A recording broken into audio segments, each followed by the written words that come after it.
हिंदी में यूपीएससी की तैयारी से संबंधित प्रोग्राम्स को देखने के लिए सब्सक्राइब करें स्टडी IQIAS हिंदी। क्या आप बिजनेस स्कूल से बनेंगे IAS IPS? आपको क्या लगता है? दरअसल हाल ही में इन्फोसिस के संस्थापक नारायण मूर्ति जी ने एक संबोधन के दौरान बयान दिया और उन्होंने अपने स्तर पर अपना जो मत रखा, विचार रखा, उसमें उन्होंने कहा कि बिजनेस स्कूल्स के जरिए IAS IPS की भर्ती की जानी चाहिए और यूपीएससी को ये काम छोड़ देना चाहिए। क्यों उन्होंने ये बातें कही हैं, इसके पीछे के क्या कुछ आधार हैं और इससे जुड़े हुए अन्य पहलू क्या कुछ हैं, आज की चर्चा में हम लोग एक एक करके समझेंगे। सामने पैनल पर इसी खबर को मैंने मेंशन किया हुआ है कि Narayan Murthy wants IAS IPS officers from B school यानी business schools instead of UPSC. चलिए एक एक करके इन सभी पहलुओं को हम लोग देखते हैं। इन्फोसिस संस्थापक नारायण मूर्ति जी के इसी बयान के बारे में यहाँ पर मैंने फिर से मेंशन कर दिया है कि भैया देखो, यूपीएससी को अब ये काम छोड़ देना चाहिए और बिजनेस स्कूल्स के जरिए उनकी भर्ती करवाई जानी चाहिए। इसके पीछे का जो उनका तर्क है उसको भी हम लोग थोड़ा सा समझें।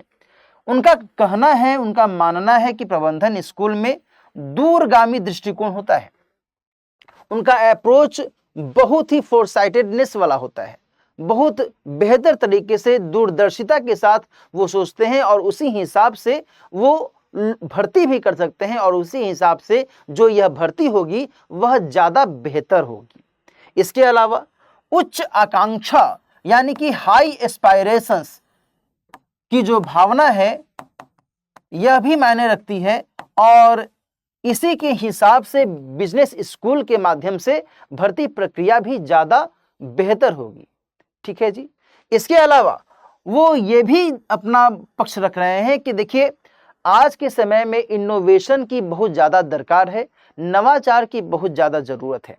हमेशा कुछ न कुछ नया क्रिएटिव करने की आवश्यकता होती है, सृजनात्मक करने की आवश्यकता होती है।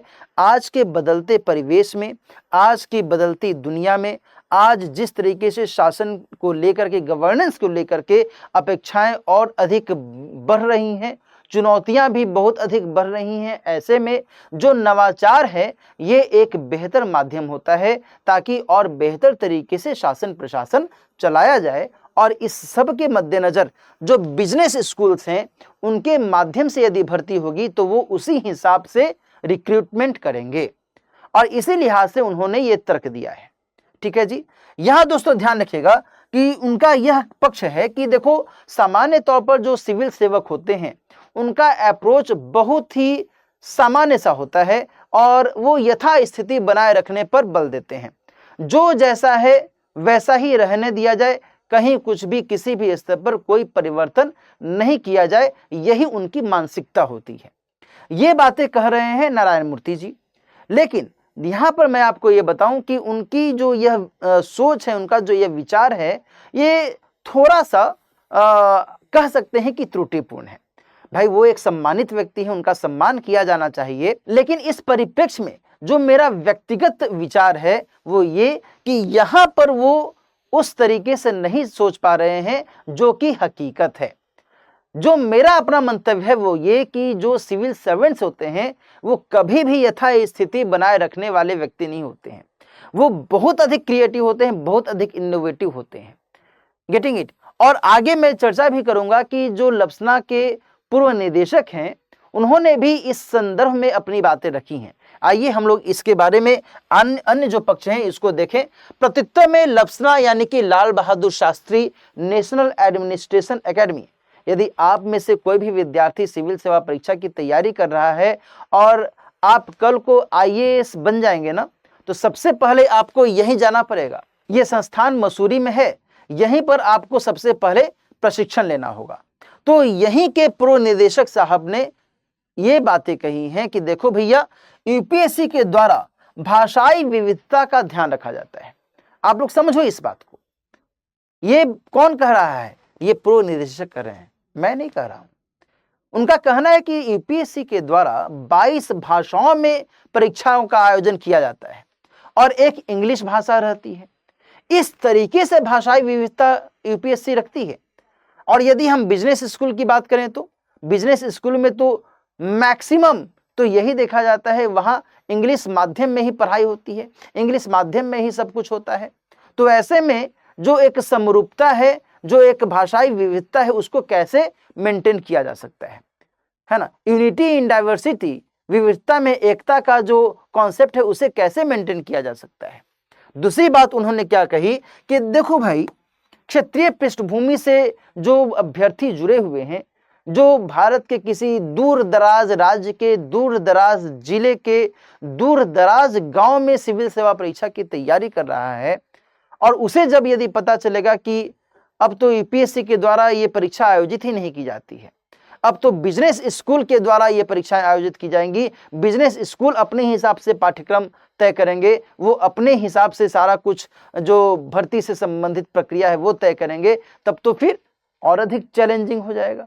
एक तो ऐसे ही चैलेंजिंग है यूपीएससी, ऐसा तो है नहीं कि यूपीएससी बहुत ही बच्चा वाला सवाल पूछती है, बहुत ही एकदम हलवा सा सवाल पूछती है, ऐसा तो है नहीं। यूपीएससी का पाठ्यक्रम एकदम सामान्य है, ऐसा है क्या? ये आपको पता भी होगा। तो ऐसा बिल्कुल नहीं है। यूपीएससी की परीक्षा प्रकृति को यदि हम देखें तो वह बिल्कुल बेहतर है, इसमें कोई दो राय वाली बात नहीं है। दोस्तों, आप सभी को मैं बताऊं कि यूपीएससी के द्वारा 3 चरणों में परीक्षा का आयोजन किया जाता है, प्रारंभिक परीक्षा, मुख्य परीक्षा और साक्षात्कार। इसके अलावा जो इसका पाठ्यक्रम है वह बहुत अधिक विस्तृत है ना।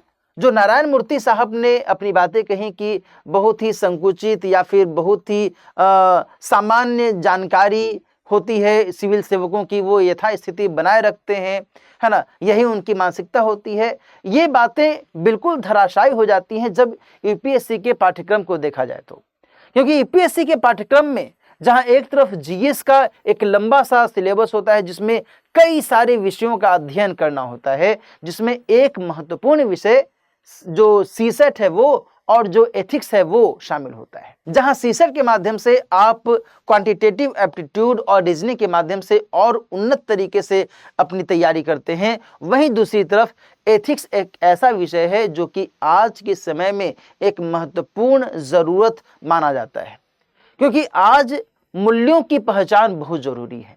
आज डिसीजन मेकिंग को लेकर के, सिचुएशन बेस्ड जो डिसीजन होना चाहिए उसको लेकर के जो अपेक्षाएं हैं वो ज्यादा बढ़ गई हैं। आज की परिस्थितियां बहुत अधिक संवेदनशील हो गई हैं। ऐसे में कब, कहां, कैसे, क्या निर्णय लें, ये कैसे मापा जा सकता है, कैसे इसको मेजर किया जा सकता है। तो इस परिप्रेक्ष्य में जो पाठ्यक्रम है यूपीएससी का वो अपने आप में बहुत ही महत्वपूर्ण है, बहुत ही इलेबोरेटेड वे में इसमें बातें कही गई हैं। कंटेंट्स जो इसमें है वो अपने आप में इतना बेहतर है कि यदि जो विद्यार्थी सिविल सेवा परीक्षा की तैयारी बहुत ही अच्छे से करता है, उसके लिए तो दुनिया भर की जानकारियां बहुत ही आसानी से उसके पास में पहुंच जाती हैं। तो ये चीजें यहां पर महत्वपूर्ण हैं। इसके अलावा सिविल सेवक से जो अपेक्षाएं होती हैं वो क्या है भैया? वो है कि वो तकनीक अनुकूल हो। तो निश्चित तौर पर जब आप सिविल सेवा परीक्षा पास करते हैं तो आप जब प्रशिक्षण में जाते हैं तो आपको कई सारी टेक्नोलॉजी से रूबरू होना पड़ता है। इसके अलावा आप परीक्षा के दौरान भी, परीक्षा की तैयारी के दौरान भी जीएस में जिस तरीके से विज्ञान और प्रौद्योगिकी के आधार पर सवाल पूछे जाते हैं वो एकदम लेटेस्ट अपडेट होते हैं। तो यहाँ पर आप उसके प्रति अनुप्रयोगात्मक और सैद्धांतिक दोनों जानकारियां हासिल करते हैं। तो क्या ये सही नहीं है? बिल्कुल सही है। इसके अलावा आधारभूत स्तर की जानकारी भी होती है। और ध्यान रखना, यहां पर मैं आपसे चर्चा करूंगा भारत दर्शन की। जब आप सिविल सेवक बन जाते हैं ना, तो सिविल सेवक बनने के बाद अधिकारियों को भारत दर्शन करवाया जाता है। भारत दर्शन के दौरान आप देश के कोने कोने में जाते हैं, वहां की संस्कृति से प्रत्यक्ष तौर पर रूबरू होते हैं, लोगों से मिलते हैं, बातचीत करते हैं, गांव, कस्बे, शहर आदि में आप जाते हैं, भ्रमण करते हैं, तो आपको एक प्रत्यक्ष जो इंटरेक्शन है होता है लोगों से, समाज से। तो ये जो एक आधारभूत स्तर की जानकारी है वो आपको फायदा पहुंचाती है। आप उसका इस्तेमाल, आप उसका प्रयोग अपने ड्यूटी के दौरान करते हैं, जो कि आपके लिए बहुत अधिक फ्रूटफुल होता है।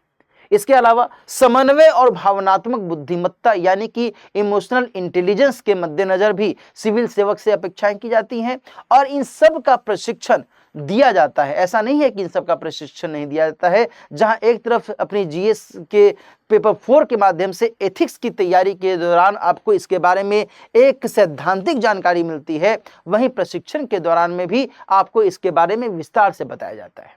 इसके अलावा भविष्योन्मुख दृष्टिकोण, इससे तो इनकार ही नहीं किया जा सकता।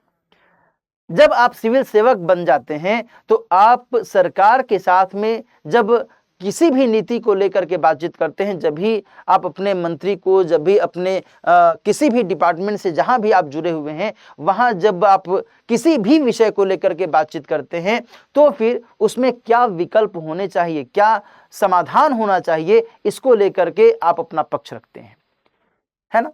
तो ये बातें यहाँ पर ध्यान रखने योग्य है कि जो वर्तमान में सिविल सेवक है या फिर जो सिविल सेवक पहले हुए हैं या जो आगामी आने वाले सालों में सिविल सेवक होंगे, ऐसा बिल्कुल नहीं है कि वो भविष्योन्मुख विचार नहीं रखते हैं, उनके पास में बहुआयामी दृष्टिकोण नहीं होता, ऐसा बिल्कुल नहीं है।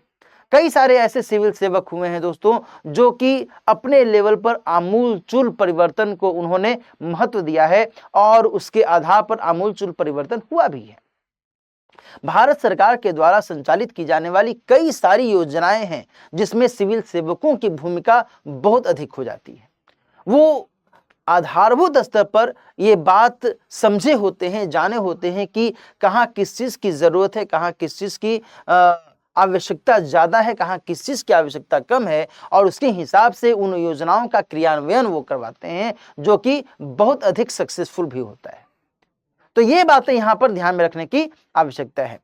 एट प्रेजेंट यदि हम बातचीत करें गवर्नेंस के स्तर पर, शासन प्रशासन के स्तर पर, वर्तमान में जिस तरीके से शासन प्रशासन में एक व्यापक परिवर्तन देखा जा रहा है, एक पैराडाइम शिफ्ट देखा जा रहा है, उसके मद्देनजर जो वर्तमान में सिविल सेवकों की भूमिका है यह निसंदेह चुनौतीपूर्ण है। लेकिन इसमें भी कोई शक नहीं कि यूपीएससी के द्वारा वर्तमान में जो कार्यविधियां संचालित की जा रही हैं, जो पाठ्यक्रम यूपीएससी ने तय किया हुआ है, उसको यदि फॉलो करते हुए परीक्षा दी जाती है और जब आप सिलेक्ट हो जाते हैं तो उसके बावजूद भी आप इन चुनौतियों से निपटने में सक्षम होते हैं। बहुत ही आसानी से और बेहतर तरीके से आप इन चुनौतियों का सामना करते हुए जो भी वाजिब विकल्प है आप रख सकते हैं। गेटिंग इट और नॉट? तो ये चीजें यहाँ पर ध्यान में रखने की आवश्यकता है। आज की चर्चा दोस्तों हम लोग अब यहीं पर समाप्त करते हैं। जाते जाते मैं आपको यह भी बता दूं कि यदि आप सिविल सेवा परीक्षा की तैयारी कर रहे हैं तो आपका स्वागत है इस खास बैच में। P2I फाउंडेशन बैच की शुरुआत हो चुकी है। इसमें यदि आप एडमिशन लेना चाहते हैं तो जल्द से जल्द दिलीप लाइव कोड का इस्तेमाल करते हुए मात्र 26,999 रुपये में इस कोर्स को ज्वाइन कर सकते हैं। Right now super success cell का एक खास मौका है। 30 नवंबर तक इसमें एडमिशन्स चल रहे हैं। यदि आप बेहतर तरीके से जीएस के पेपर 1, 2, 3, 4 को कंप्लीट करना चाहते हैं, एसे और सीसेट की कक्षाएं अच्छे से करना चाहते हैं, उसके लिए आपको कोई अलग से शुल्क देने की ज़रूरत नहीं है और इस हिसाब से आपकी तैयारी बहुत ही फ्रूटफुल वे में होगी। और ध्यान रखिएगा, जो बातें मैंने आपसे कही कि सिविल सेवा परीक्षा की तैयारी से जो संबंधित अपेक्षाएं हैं, वो अपेक्षाओं की पूर्ति यहाँ पर भी बहुत हद तक करवाई जाती है। हम लोग आपको पढ़ाने के दौरान में, विषय की समझ देने के दौरान में इस लायक बनाने की कोशिश करते हैं ताकि आप खुद से सोच सकें, खुद से आप विभिन्न पक्षों के बारे में जान सकें, जो समस्याएं हैं उनका समाधान निकालने लायक हो सके, है ना। क्योंकि आप जब इस हिसाब से सोचते हैं, जब आप इस हिसाब से विचार करते हैं तो फिर आपका अपना जो विकास है वो और बेहतर होता है और यही तो ज़रूरी है। तो यहाँ पर इन बातों का ध्यान रखने की आवश्यकता है। इसके अलावा दोस्तों यहाँ पर एक और मैं आपको बात बता दूं कि यदि आप चाहते हैं कि एनसीईआरटी की जो किताबें हैं उसको लेकर के अच्छे से पढ़ा जाए, समझा जाए, जाना जाए, आप में से कोई ऐसा विद्यार्थी है जो कि एनसीईआरटी की बेसिक जानकारी प्राप्त करना चाहता है, तो at present super success cell के माध्यम से ही एक खास जो सुविधा है आपको मिल रही है। मात्र 1099 रुपये में एनसीईआरटी की 5 पुस्तकों का सेट आप खरीद सकते हैं। इंग्लिश और हिंदी दोनों में ही अवेलेबल है। जिस भी माध्यम में आप चाहें उस माध्यम में आप इन पुस्तकों को खरीद सकते हैं। दिलीप लाइव कोड का ही इस्तेमाल करते हुए आप इन पुस्तकों का लाभ उठा सकते हैं। ठीक है जी। इसके अलावा यदि आप मुझसे जुड़ना चाहते हैं तो मेरे इस टेलीग्राम चैनल को आप सब्सक्राइब कर सकते हैं। इंस्टा चैनल पर आप मुझे फॉलो कर सकते हैं और साथ ही मेरे इस मेल आईडी से भी आप जुड़ सकते हैं। मेल आईडी को आप नोट कर लीजिए। किसी भी प्रकार की कोई भी क्वेरी होने पर आप अपना सवाल यहाँ पर मुझसे पूछ सकते हैं। मिलते हैं फिर किसी और टॉपिक के साथ। अपना ख्याल रखिए, अच्छे से पढ़ते रहिए। All the best. हिंदी में यूपीएससी की तैयारी से संबंधित प्रोग्राम्स को देखने के लिए सब्सक्राइब करें स्टडी IQ IAS हिंदी।